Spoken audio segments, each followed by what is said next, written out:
The metal cage shook as another prisoner was thrown inside. Kang Minho pressed his back against the cold wall and watched the new arrival hit the floor hard. Blood dripped from a cut on the alien's forehead. It looked like a walking lizard with sharp teeth and yellow eyes. Minho had been trapped in this place for 6 months now. 6 long months since the Vorthak ships had attacked his research vessel near Jupiter. He still remembered the screaming alarms and the way his crewmates had looked at him before the explosion. Now they were all dead, and he was the only human left in this nightmare. The prison ship smelled like fear and death. Hundreds of different alien species were crammed into small cages. Some looked almost human, while others were so strange that Minho could not understand how they even moved. All of them shared the same look of hopelessness in their eyes. A loud buzzer filled the air. Heavy footsteps echoed down the corridor. The Vorthak guards were coming for the next fight. "You, human!" growled Commander Zelvek as he stopped in front of Minho's cage. The Vorthak officer was 8 feet tall with dark green scales and claws that could cut through steel. "High Magistrate Korvac wants to see you perform today." Minho stood up slowly. His legs were weak from the poor food and lack of exercise. "I won't fight for your entertainment." Zelvek laughed. It sounded like rocks grinding together. "You will fight, or you will die. Those are your only choices, primitive creature." The cage door opened with a loud clang. 2 guards grabbed Minho by his arms and dragged him down the long hallway. Other prisoners watched through their bars but said nothing. They had learned that helping others only brought punishment. The arena was huge. Thousands of Vorthak nobles sat in comfortable seats high above the fighting floor. They wore expensive clothes and jewelry that sparkled under the bright lights. Their conversations stopped when Minho was pushed into the center of the arena. "Look at this pathetic thing," called out one of the nobles. "It barely has any muscle." "I heard humans cry when they are hurt," said another. "This should be amusing." High Magistrate Korvac rose from his golden throne. He was the largest Vorthak that Minho had ever seen. Scars covered his face and arms from many battles. When he spoke, his voice boomed across the arena. "Citizens of the Empire, today we have special entertainment. This human claims his species is intelligent. We shall test this claim against a thornback beast." A gate opened on the far side of the arena. The creature that emerged made Minho's blood turn cold. It was twice his size with thick armor plates covering its body. 6 legs carried it forward while poison dripped from its curved fangs. The beast had no eyes, but its head turned toward Minho like it could smell his fear. The crowd cheered as the thornback beast charged. Minho dove to the side just as the creature's claws scraped the ground where he had been standing. He rolled behind a pile of rocks that were scattered around the arena floor. His heart pounded so hard he thought it might explode. Back on Earth, Minho had studied birds for most of his life. He knew how different species communicated with each other. He had spent years learning their songs and calls, but none of that would help him now. The beast circled the rocks slowly. Its breathing sounded like steam escaping from a machine. Minho could hear the crowd getting impatient. They wanted to see blood. "Run, little human!" shouted one of the nobles. "Let us see how fast your kind can move before they die." Minho closed his eyes and tried to think. There had to be something he could do. In his training with the Earth military, he had learned that every creature had weaknesses. Even the strongest predator could be confused or distracted. That was when he heard it. A soft chirping sound from somewhere high above the arena. Minho looked up and saw small flying creatures perched on the lighting fixtures. They looked similar to Earth sparrows, but with longer tails and brighter colors. The thornback beast struck again. Its claws raked across Minho's shoulder and tore his prison uniform. Pain shot through his body as he stumbled away from the creature. Blood ran down his arm. The crowd roared with excitement. "First blood goes to the beast," announced Korvac. "How long will the human last now?" Minho was getting desperate. The creature was too fast and too strong. Soon it would corner him and there would be nowhere left to run. But as he looked up at the small birds again, an idea formed in his mind. He took a deep breath and made a sound he had not used since his capture. It was the territorial call of a red-tailed hawk, one of Earth's most fierce hunters. The sound echoed through the arena and seemed to surprise everyone. The small birds above stopped their chirping.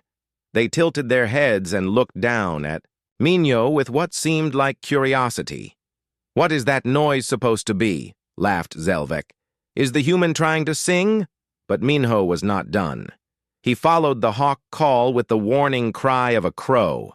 Then he added the hunting whistle of a peregrine falcon. Each sound was perfect, just like he had practiced thousands of times in the forests of Earth. The birds above began to respond. They started chirping back to him in a pattern that sounded almost like conversation.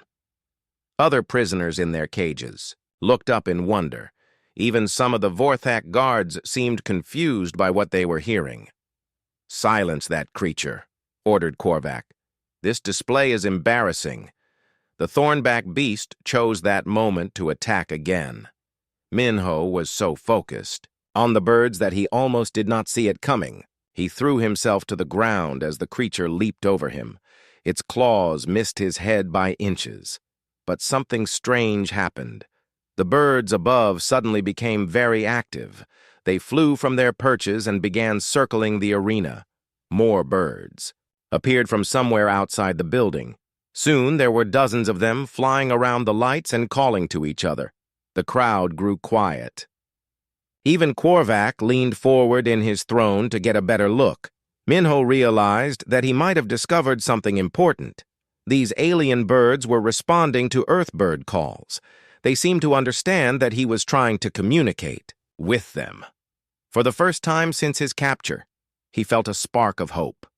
The thornback beast prepared for another attack. But now Minho had allies watching from above. He did not know if they would help him, but at least he was no longer completely alone in this terrible place. The fight was far from over. The guards dragged Minho back to his cell after the fight. His shoulder wound had been cleaned and bandaged, but it still hurt with every movement. The Vorthak medics only cared about keeping prisoners alive for the next battle. They did not care about comfort or real healing. "You were lucky today," said Park Jiwon from the cell next to his. Jiwon was the only other human Minho had found in this prison. He had been captured 2 years ago when his engineering ship was attacked near Mars. That beast usually kills within minutes.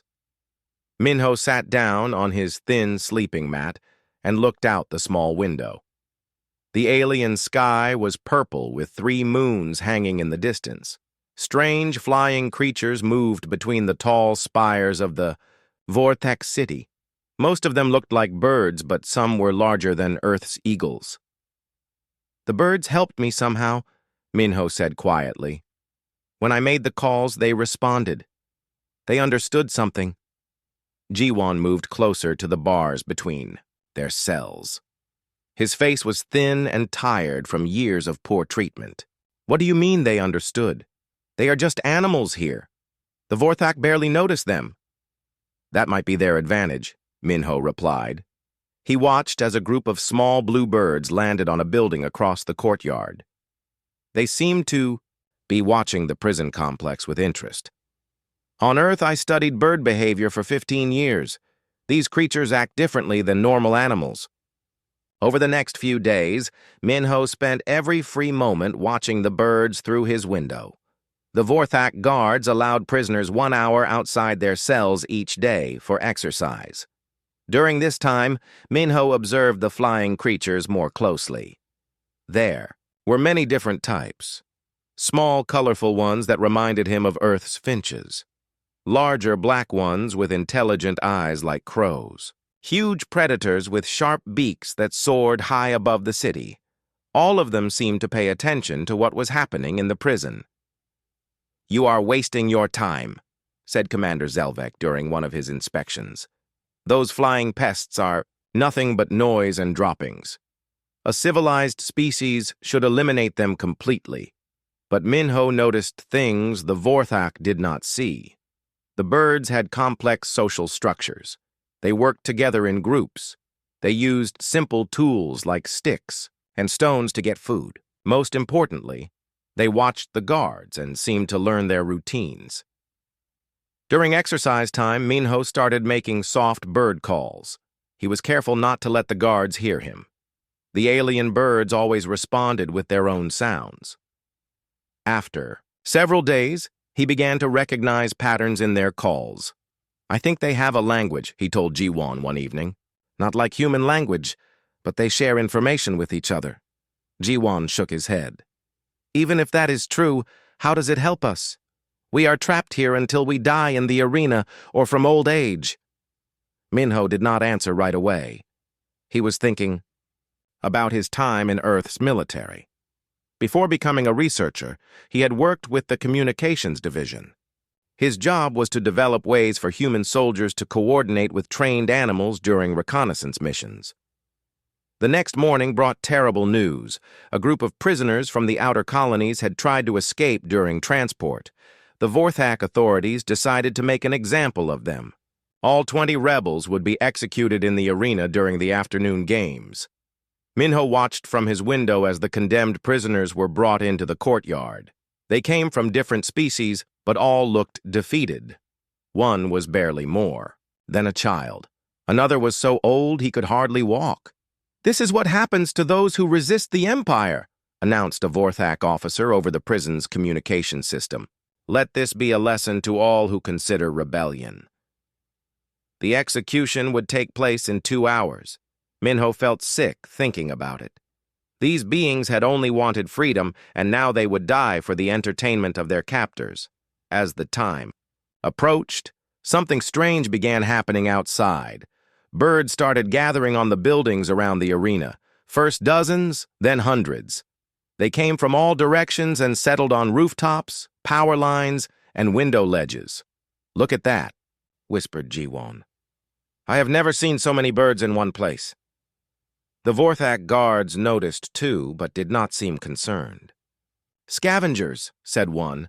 "They smell death coming and want to feed on the remains." But Minho knew better. The birds were not acting like scavengers. They were positioning themselves like an army preparing for battle. Different species worked together instead of fighting for territory. Large predators perched next to small seed-eaters without any aggression. The executions began at sunset. The 20 prisoners were brought into the arena without weapons to face 3 thornback beasts. It was not meant to be a fair fight. It was meant to be a massacre. As the first prisoner fell, the birds above began to call. It started as a low murmur, but quickly grew louder. Soon, thousands of voices filled the air with a sound like rolling thunder. The Vorthak audience looked up in confusion and annoyance. "Silence those creatures," ordered High Magistrate Korvac. "They are disturbing the ceremony." Guards fired energy weapons into the air, but the birds were too high and too many. The calling continued and seemed to spread beyond the arena. Minho could hear similar sounds coming from other parts of the city. During the chaos, something remarkable happened. Some of the larger birds began diving at the thornback beasts. They did not cause serious damage, but they distracted the creatures long enough for 2 prisoners to reach the arena walls and climb to safety.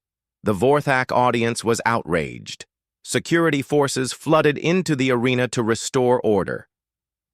In the confusion, 3 more prisoners escaped through maintenance tunnels that the birds seemed to know about. "Impossible," muttered Zelvek. "How did they know about those passages?" Back in his cell that night, Minho could not sleep. He kept thinking about what he had witnessed. The birds had not acted randomly. They had coordinated their efforts to save lives. They knew about the hidden passages. They understood the layout of the prison better than the guards did. A soft tapping sound came from his window. Minho looked out and saw one of the large black birds perched on the ledge. It tilted its head and made a quiet chirping sound. The call was almost identical to one of the patterns Minho had been using during his exercises. For the first time since his capture, Minho smiled. These birds were not just animals. They were intelligent beings who had been watching and learning for a long time. They understood far more about their captors than anyone realized, and now they were trying to communicate with him. The large black bird stayed at Minho's window for 3 nights in a row. Each time it came, it made the same soft chirping sounds and waited for his response. On the 3rd night, Minho decided to try something different. Instead of copying the bird's call exactly, he changed it slightly. He made it longer and added a questioning tone at the end. The bird immediately tilted its head and made a new sound. It was like the beginning of a real conversation. "What are you doing over there?" asked Jiwan from his cell. "You have been talking to that window for hours." "I think I am learning their language," Minho whispered back. "This bird is trying to teach me how to communicate properly." Over the next week, the lessons continued. The black bird brought others with it. First came a smaller brown bird with bright yellow markings. Then a group of blue and green birds that looked like parrots. Each species had its own way of making sounds, but they all seemed to understand each other. Minho began to realize that these creatures had developed a complex communication system. They used different types of calls for different purposes. Short, sharp sounds meant danger. Long, melodic calls were for sharing information. Rapid chirping sequences seemed to be names or identification codes. The breakthrough came on a rainy morning. Minho was practicing his calls when the black bird suddenly flew away. A few minutes later, it returned with something in its claws. The bird dropped a small metal object through the window bars and onto Minho's sleeping mat. It was a piece of Vorthak technology, a communication device that a guard had probably dropped in the courtyard. But the important thing was that the bird had brought it to him on purpose. It was offering a gift. "Thank you," Minho said softly, making the grateful chirping sound he had learned. The bird responded with what sounded like pleasure. That afternoon, during exercise time, Minho was approached by Li Jiho. The young Vorthak servant was only 16 years old and worked in the prison kitchens. Unlike the older guards, he sometimes showed kindness to prisoners. "The bird's like you," Jiho said quietly in broken English. He had been learning human language from listening to Minho and Jiwon talk. "My grandmother always said birds were smart, but other Vorthak think she was crazy old woman." "Your grandmother was right," Minho replied. "These birds understand more than anyone realizes." Jiho looked around to make sure no guards were watching. "Yesterday I saw something strange. Birds were carrying messages between different buildings. In the city, they had small papers tied to their legs like ancient earth pigeons." This was exactly what Minho had hoped to hear. The birds were not just intelligent. They were organized. They had their own communication network that covered the entire city and probably beyond. That night, the black bird returned with 2 companions. One was enormous with silver feathers and eyes like polished stones. The other was smaller, but moved with the confidence of a leader. When it spoke, the other birds listened carefully. The smaller bird made a series of complex calls. Minho listened closely and tried to understand the meaning. Some parts sounded familiar from his previous lessons, but other parts were completely new. Finally, he thought he understood. The bird was asking if he was the human who had called for help in the arena, the one who spoke the old language of hunters and prey. Minho nodded and made his best attempt at an answer. Yes, he was that human. He had learned the calls from the birds of his home world. He wanted to be friends with the birds of this world. The response was immediate and overwhelming. All 3 birds began calling at once. Their voices were joined by dozens of others perched on nearby buildings. The sound grew and spread until the entire prison complex was filled with bird song. Guards came running to see what was causing the noise. They fired energy weapons into the air and shouted threats, but the calling continued. It was like the birds were announcing something important to the whole city. Commander Zelvek appeared in the courtyard with a squad of heavily armed soldiers. "Find the source of this disturbance and eliminate it," he ordered. "These vermin are disrupting prison operations." But before the soldiers could act, the calling stopped as suddenly as it had begun. The birds disappeared into the darkness, leaving the guards confused and angry. Back in his cell, Minho found a surprise waiting for him. The black bird had left another gift. This time, it was not Vorthak technology. It was a small stick with marks carved into it. The marks looked like a primitive form of writing. Minho studied the stick carefully under the dim light from his cell's single bulb. The marks seemed to show the layout of the prison complex. There were symbols for the different buildings, the guard towers, and the exercise yards. Most interesting of all, there were marks showing tunnels and passages that did not appear on any official prison maps. They have been mapping this place, he realized. They know about secret ways in and out that even the guards do not know about. The next morning brought shocking news. 3 more prisoners had escaped during the night. They had disappeared from a high-security section that was supposed to be impossible to break out of. The Vorthak authorities were baffled and furious. "How do prisoners keep vanishing?" demanded High Magistrate Korvac during an emergency meeting. "We have the best security systems in the Empire." But Minho knew the answer. The birds were helping prisoners escape. They were using their knowledge of the prison's hidden passages to guide escapees to safety. What had started as simple communication was becoming something much bigger. That evening, the small leader bird returned alone. It perched on Minho's window ledge and made a long, complex series of calls. This time, Minho understood most of what it was saying. The bird called herself Skrika. She was the matriarch of a large flock that had been watching the Vorthak for many generations. Her people had learned the invaders' language and studied their weaknesses. They had been waiting for the right moment to strike back. Now that moment had come. The birds had found an ally who could speak both languages, someone who could help coordinate between the flying people and the ground people. Someone who understood that intelligence came in many different forms. Skrika made one final call before flying away. It was a promise and an invitation. The war for freedom was about to begin, and Minho would be at the center of it. For the first time since his capture, he felt truly hopeful about the future. 3 days after meeting Skrika, Minho received his first message from another world. It came through a chain of birds that stretched across multiple star systems.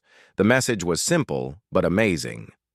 "Human Choi Hyesu sends greetings from Vorthak Colony 7. We are not alone." Minho could hardly believe it. Somewhere in the vast Vorthak Empire, another human had learned to communicate with the local birds. The avian network was bigger than he had ever imagined. Skrika explained how the system worked during one of their nightly meetings. Different bird species had different abilities. The small, fast ones carried messages between nearby locations. The large, strong ones could travel between planets by hiding on Vorthak transport ships. Some species could even survive in the vacuum of space for short periods. "Your kind calls us simple animals," Skrika said in her mixture of chirps and whistles. "But we have been watching you for generations. We know your ships, your weapons, your fears. We know things about your empire that you have forgotten." The escape attempts increased dramatically over the next few weeks. Prisoners vanished from facilities across 12 different worlds. The Vorthak military was starting to panic. They had never faced anything like this coordinated resistance. General Kraxon arrived at Minho's prison to investigate personally. He was one of the Empire's most feared commanders, known for crushing rebellions with extreme brutality. His scales were black with age and battle scars covered his massive body. "Something is coordinating these escapes," Kraxon announced to the assembled guards. "Intelligence suggests the rebels have developed a new form of communication that our sensors cannot detect." Minho listened from his cell window as the general outlined new security measures. All prisoners would be searched daily. Communication. Devices would be banned. Any suspicious behavior would be punished with immediate execution. But the birds adapted faster than the Vorthak could respond. They changed their methods and developed new tactics. Instead of helping prisoners escape, they began providing them with information and supplies. Weapons appeared in cells overnight. Maps of guard rotations were left where prisoners could find them. The network's true power became clear during the Great Coordination. It happened on a day that Minho would remember for the rest of his life. At exactly noon, birds across hundreds of worlds began attacking Vorthak communication arrays. They did not cause major damage, but they disrupted. Signals at precisely the right moments. Emergency calls could not get through. Military units lost contact with their commanders. In the confusion, human prisoners on dozens of worlds launched simultaneous uprisings. They had been planning and preparing through the bird network for weeks. Each group knew exactly what the others were doing and when. On Minho's world, the uprising began when Whistlethorn led a squadron of raptor-like storm talons in a bombing run on the main guard tower. The birds carried small explosive devices that had been stolen from Vorthak weapon storage. The tower collapsed in a shower of concrete and twisted metal. Alarms screamed across the prison complex. Guards ran in all directions, not knowing which threat to respond to first. In the chaos, cell doors began opening as birds activated the electronic locks with stolen security codes. "This is impossible," shouted Commander Zelvek as he watched his perfectly ordered prison dissolving into chaos.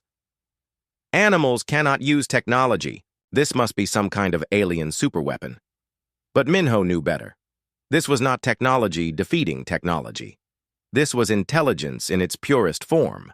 The birds had studied their enemies for so long that they understood the Vorthak better than the Vorthak understood themselves. Jiwan appeared at Minho's cell door with a captured energy rifle in his hands. "The birds told us you are the key to all this," he said.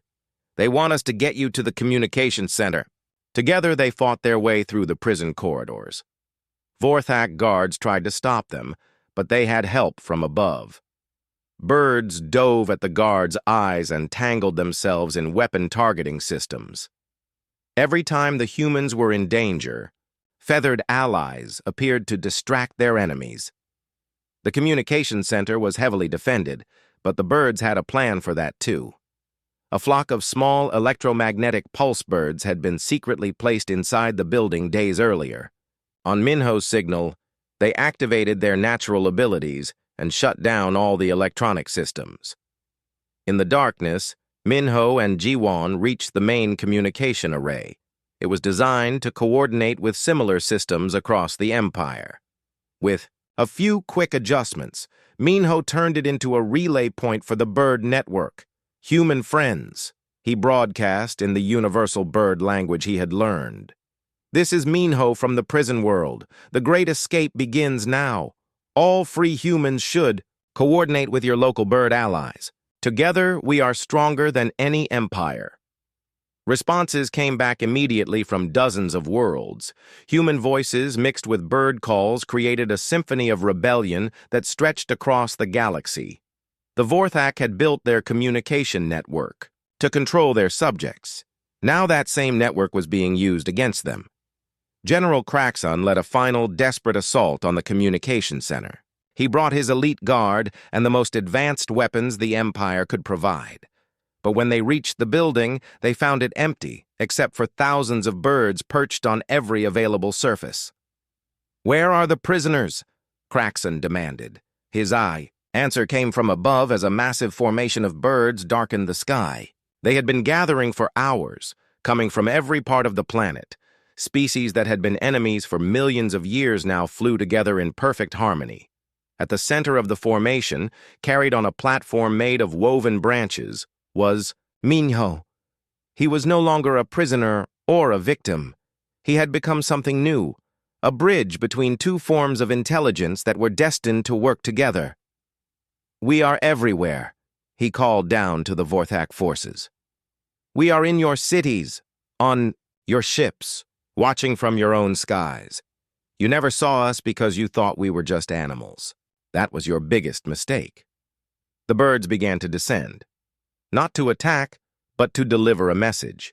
Each one carried a small piece of paper with the same words written in the Vorthak language.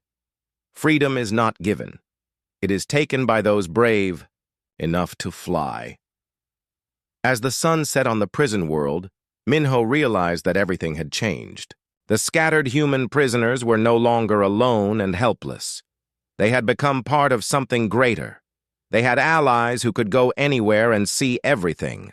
The Vorthak Empire had ruled through fear and isolation, but now their subjects were connected by bonds that could not be broken by walls or weapons. The real war was just beginning. The Vorthak Empress Vorthania had ruled the galaxy for 300 years. She had crushed 1,000 rebellions and conquered 10,000 worlds, but she had never seen anything like the reports flooding her throne room.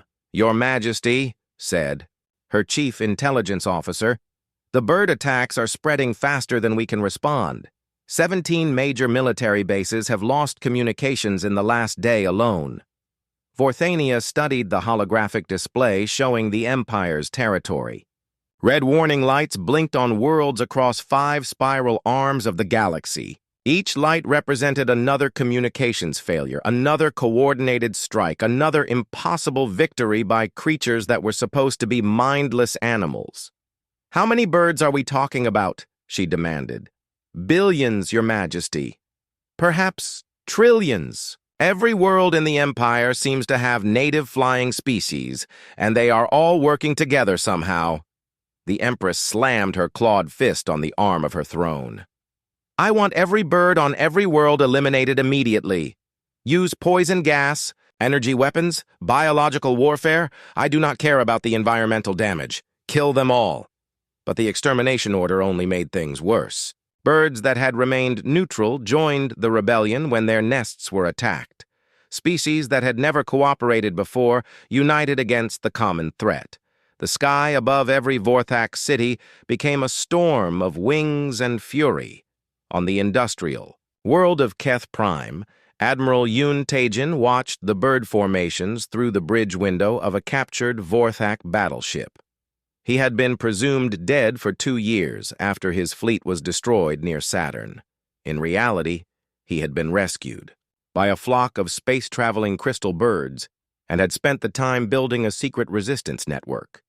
"Sir," reported his communications officer, "we are receiving coordination signals from the prison world. The human called Minho has successfully established contact with the main bird network." Taijin nodded. Everything was proceeding according to plan. The bird allies had spent months teaching captured humans how to operate Vorthak technology.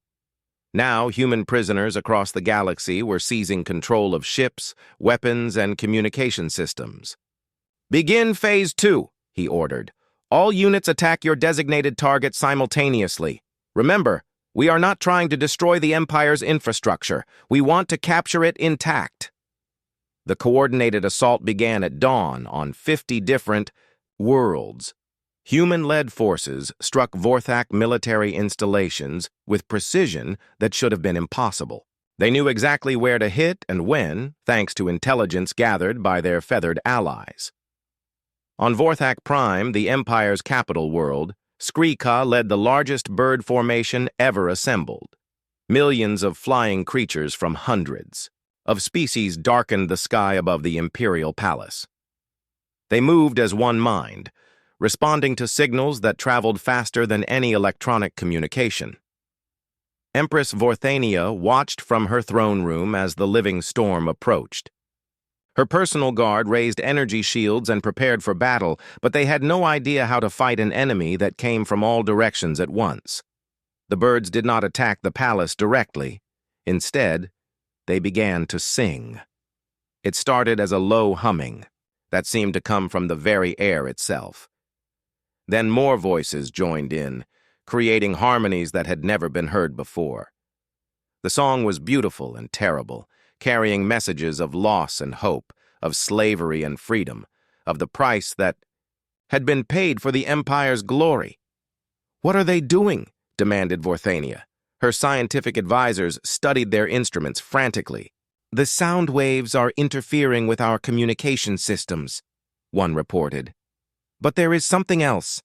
The frequency seems to be affecting the neural pathways of sensitive Vorthak. Some of our guards are showing signs of emotional distress." The truth was more complex than the scientists understood. The birdsong was telling the story of the Empire from the perspective of its victims. It spoke of worlds destroyed for resources, of species enslaved for entertainment, of the terrible loneliness that came from believing intelligence could exist in only one form. Some Vorthak began to weep as they heard the song. Others became angry, but their anger was directed at their own leaders rather than the singers. A few younger Vorthak, like Jiho, openly joined the rebellion. Meanwhile, Minho coordinated the ground assault from his position in orbit above the capital. The birds had carried him to a captured Vorthak command ship where he could oversee the entire operation. Through the vast communication network, he was in contact with human forces across the galaxy. Choi Hyasu reports successful capture of the Colony 7 shipyards, came one update. Park Minju has taken control of the defense stations around Earth. All human prison worlds are now free, but the most important victory was happening inside the hearts and minds of the Vorthak themselves. As the birdsong continued, more and more citizens began to question the system they had supported for so long. How could they have been so blind to the intelligence around them? How many opportunities for friendship and cooperation had they destroyed through arrogance and fear? General Craxon made one final attempt to save the Empire.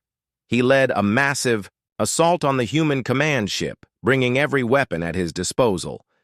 His fleet consisted of 1,000 warships and 10,000 fighters. They were met by a defensive formation that had never been seen before. Ships piloted by humans worked in perfect coordination with squadrons of space-capable birds. The biological and technological merged into something greater than either could achieve alone. The battle lasted only minutes. Vorthak weapons were designed to fight other machines, not living creatures that could change direction instantly and communicate without electronic signals. Bird squadrons flew through energy fields that would have destroyed metal ships. Human pilots anticipated enemy moves by reading the emotional states of their bird partners. Craxon's flagship was disabled when a flock of electromagnetic pulse birds penetrated its shields. As his ship drifted powerless in space, the old general finally understood what they were fighting against. "We created this," he said to his bridge crew. "Every act of cruelty, every display of arrogance, every time we dismissed another species as inferior.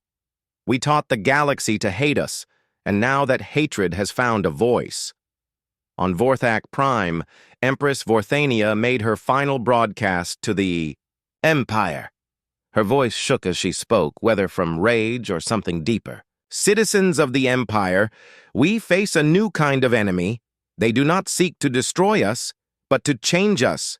They offer cooperation instead of conquest, partnership instead of domination.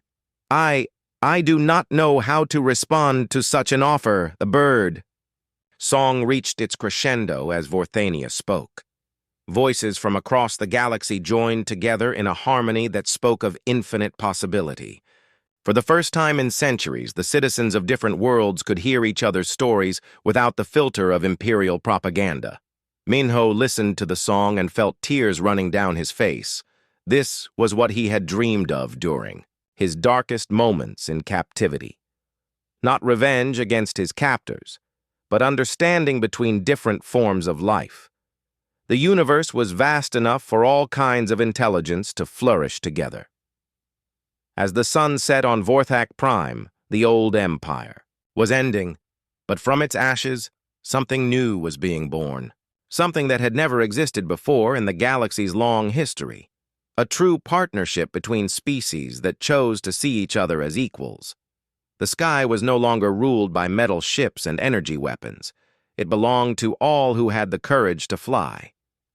5 years had passed since the fall of the Vorthak Empire. Minho stood on the observation deck of the New Harmony station, watching Earth rise over the horizon. The planet looked different now, surrounded by a mixture of human ships and alien, vessels that had never been seen in the solar system before. But the most remarkable sight was the birds. Flocks of Earth's native species flew alongside alien cousins from dozens of worlds. They had learned to work together despite never having met before, proving that intelligence and cooperation could transcend any boundary. The council meeting will begin in 10 minutes, announced Wind Speaker, the young heir to Skrika's leadership. She had grown up during the revolution and spoke both human and avian languages fluently. The representatives from the outer colonies have some interesting proposals. The Galactic Council was unlike any government that had existed before. Decisions required agreement between ground-based and flying species. Humans provided technological expertise and strategic thinking. Birds offered intelligence gathering and communication networks that spanned the entire galaxy. President Park Minju arrived from Earth just as the meeting began. She had been elected as humanity's representative after serving as a military leader during the final battles against Vorthak holdouts. Her experience working with bird allies had made her the natural choice for the position. "Friends," she said, "as the council gathered, we face new challenges today. The former Vorthak territories need help rebuilding their societies. Many species are struggling to adapt to freedom after generations of oppression. The council chamber was designed to accommodate many different forms of life. Perches lined the walls for flying species. The floor had areas for creatures that crawled, walked, or slithered. Translation devices allowed everyone to communicate, but many representatives had learned to speak directly with each other. Commander Zelvek had survived the revolution and now served as a reformed Vorthak representative. His scales had lost their dark color, and his manner was much gentler than during his days as a prison guard. The experience of hearing the great bird song had changed him profoundly. "My people are learning slowly," he reported. "The younger generation adapts quickly to cooperation. But many older Vorthak still struggle to see other species as equals. It will take time to undo centuries of programming." Skrika, now elderly but still sharp, responded from her honored perch near the center of the chamber. "Time is something we have in abundance. The important thing is that the learning has begun. Every day brings new understanding." Minho had been appointed as the first interspecies ambassador, a position that required him to travel constantly between worlds. His job was to help establish communication between species that had never worked together before. It was challenging work, but incredibly rewarding. "I have updates from the Outer Rim territories," he reported. "The insectoid colonies have agreed to share their mineral extraction technology. In return, the crystal birds will help them establish communication networks with other systems. Both species are excited about the possibilities." The council discussed dozens of projects that would have been impossible under the old empire.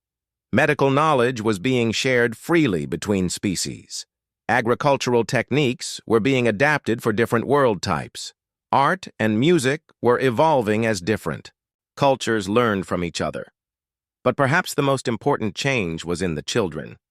Young beings from all species were growing up together in integrated schools. They played games that combined flying and ground-based activities. They learned multiple forms of communication from an early age. Dr. Kim Soman had established the first interspecies research institute on a neutral world between Earth and the former Vorthak territories. Her work on universal communication patterns had become the foundation for the new society. She was currently developing technologies that would allow non-flying species to temporarily experience flight, while birds could use mechanical devices to manipulate objects more easily. "The universe is much more connected than we ever imagined," she explained during her latest research presentation. "Every species has unique abilities, but when we combine them, we can achieve things that none of us could accomplish alone." The bee meeting concluded with a ceremony that had become traditional for the council. Representatives from each species shared something special from their home world. Music, food, art, Stories or scientific discoveries were offered as gifts to the community. Minho contributed a recording he had made during his recent visit to a world where floating jellyfish-like creatures had learned to sing harmonies with the local bird species. The ethereal music filled the chamber and brought tears to many eyes. As the ceremony ended, Minho walked to his private quarters and activated his personal communication device. Messages were waiting from friends across the galaxy. Jiwon. Now. Managing a joint human-Vorthak engineering project. Hisu. Establishing new colonies where all species could live together freely. Taejin. Training the next generation of pilots who would work with bird navigators. But the message that made him smile was from Lee Jiho. The young Vorthak had become a teacher, helping his people learn about cooperation and friendship.